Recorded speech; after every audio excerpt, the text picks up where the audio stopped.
Okay, so this is kind of crazy. This is the new DJI Avata 360. So DJI have basically taken the Avata 2, strapped a 360-degree camera to the front of it, given it 8K recording, dual 1-inch sensors, and obstacle avoidance. And now I think DJI have created probably the most creative drone they have ever made. This is the DJI Avata 360. The idea is very, very simple, but kind of genius. You fly, you hit record, and because the camera is capturing everything in every direction, you don't have to worry about framing your shot in the air. You do all of that later in post-production. One flight with infinite angles. And honestly, as a concept, it's one of the most exciting things that DJI have done in years. Now, I've been flying this thing for a few weeks now, and DJI's press materials would have you believe that this is the second coming of aerial filmmaking. Some of that is definitely warranted, but there are also some things that might frustrate you, especially if you're coming from an Avata 2, for example. So let's get into it.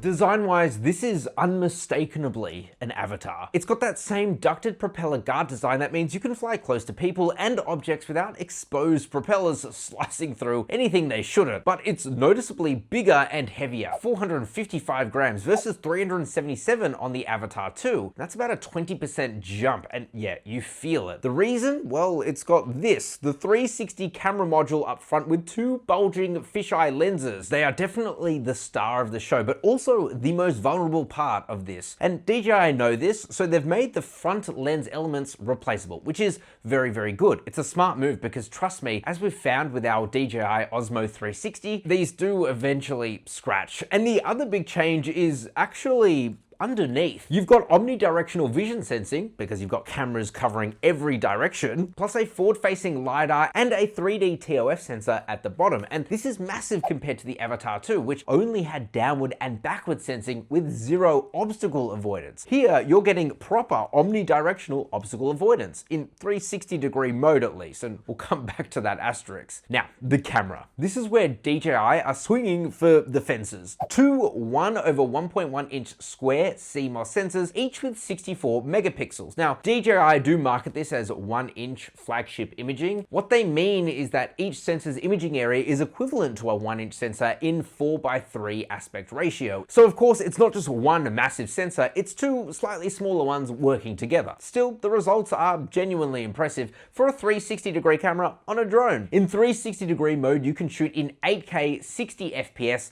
HDR. For context, the Avatar 2 maxes out at 4K 60 FPS on a 1/1.3-inch sensor with an f2.8 aperture. The Avatar 360 has f1.9, so it's letting in significantly more light. You can shoot 120 megapixel panoramic photos, which is frankly absurd for a drone of this size, but here's the reality of 360 footage. The stitching between the two fisheye lenses is quite visible in certain situations. You've got two lenses, one at the top, one at the bottom, capturing two halves of a sphere, and where they meet, well, there is a seam. And for what we do over at CarSauce, the best angle to track a car is often side on, and that angle sits right along the stitch line. So you get this warping running through your subject, and it's really not that subtle. I know that that is a niche use case, and I'll admit that, but if your subject sits at a 90-degree angle to the drone's flight path, just be aware. You also get D-Log-M for color grading, 2.7K 120 FPS slow motion, but there is no ND filter support, which for a drone positioned as a creative filmmaking tool is definitely a bit of a miss. But now we get to the killer feature, and it's not the camera specs, it's actually just the workflow, because the camera captures everything, and in post you get a fully controllable virtual camera. You can pan, tilt, roll the horizon, infinite rotation with no physical limits, so one flight can give you 5, 6, 10, really an unlimited amount of different shots. You've got asteroid view, tunnel view, tracking shot, look back, cinematic reveal, all from one single clip. Now, for us at CarSauce, this is massive massive both in a good way, but also in a kind of bad way. Normally, if I miss a shot, I have to refly again. With this, I fly just once and I've got coverage from every angle. So the anxiety of missing the shot is just gone. The trade-off though is you are adding a post-production step. 8K 360-degree files are enormous, and with only 42 gigabytes of internal storage, which is actually somehow less than the Avatar 2's 46 gigabytes, DJI say that you'll get about 30 minutes of 8K footage, which is not a lot. At least the Avatar 360 supports micro SD, but also has Wi-Fi 6 transfers at 100 megabytes per second, which is a huge jump from the Avatar 2's 30 megabytes per second. What about obstacle avoidance? Well, I haven't crashed this,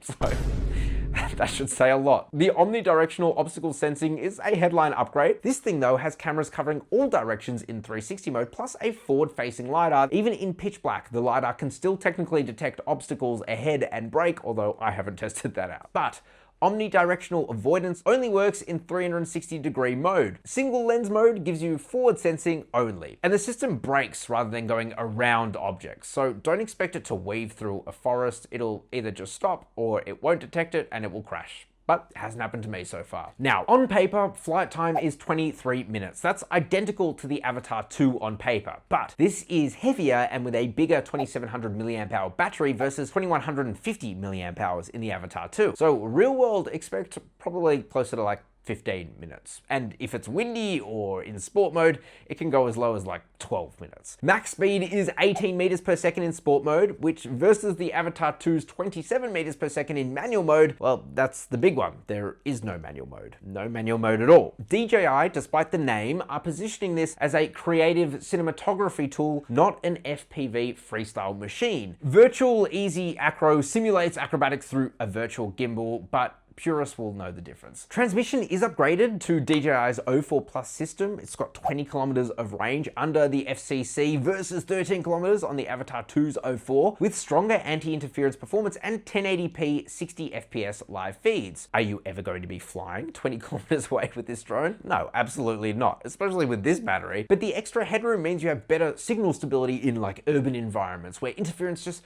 chews through your feed. And when you're flying around buildings for those cinematic orbit shots, that stability really does matter a lot. Now, unlike the Avatar 2, which required the DJI goggles 3, you literally couldn't fly without them, the Avatar 360 gives you two control methods. You can use the DJI RC2 with its built-in screen for traditional remote control flying, which gives you access to the full suite of intelligent features like spotlight free, active track, quick shots, and infinite roll and tilt. And frankly, this is my preferred method for flying. I'm not much of an FPV flyer, to be totally honest with you. But of course, if you are, you can use the Goggles N3 and RC Motion 3 for that immersive FPV experience with head tracking. Not needing goggles though does make this way more accessible, because let's be honest, goggles, they are kind of expensive and not everyone wants to strap a headset on their face. Now, pricing in Australia, I actually think is pretty good. The drone only is $799. And then of course, if you want the full shebang motion fly more combo, they call it, with goggles and 3, it's $1,619. Now, when the Avatar 2 launched, it was $649 for the drone only. And then the whole shebang was $1,559 for the 3 battery combo. So the drone itself is only $150 more. And if you do the goggles combo, it's only $60 apart. And for what you're getting, 8K 360-degree imaging, omnidirectional obstacle avoidance, O4 Plus transmission, it's actually pretty reasonable, I think. Whether it's worth it depends on what you want. If you want that FPV freestyle, the Avatar 2 is still by far the better buy. But if you want creative content with maximum flexibility, the Avatar 360 is kind of in a league of its own. So, final thoughts. I'm gonna be honest with you. The DJI Avatar 360 is not a replacement for the Avatar 2. It really is a completely different tool, which makes the whole Avatar naming a little bit confusing for me. Because if the Avatar 2 was about the thrill of flying, this is way more about like creativity and filming. And I think DJI have nailed that brief. The 1-inch 360-degree imaging is pretty much the best that I've seen on any drone. The obstacle avoidance is a massive, massive step up, and the O4 Plus transmission is rock solid. But I do want to be clear, the Avatar 360 is incredible for capturing everything in a scene. And the versatility of 360-degree shots is unreal. You really never miss a shot. But personally, I'm much more of a convenience guy. I'd rather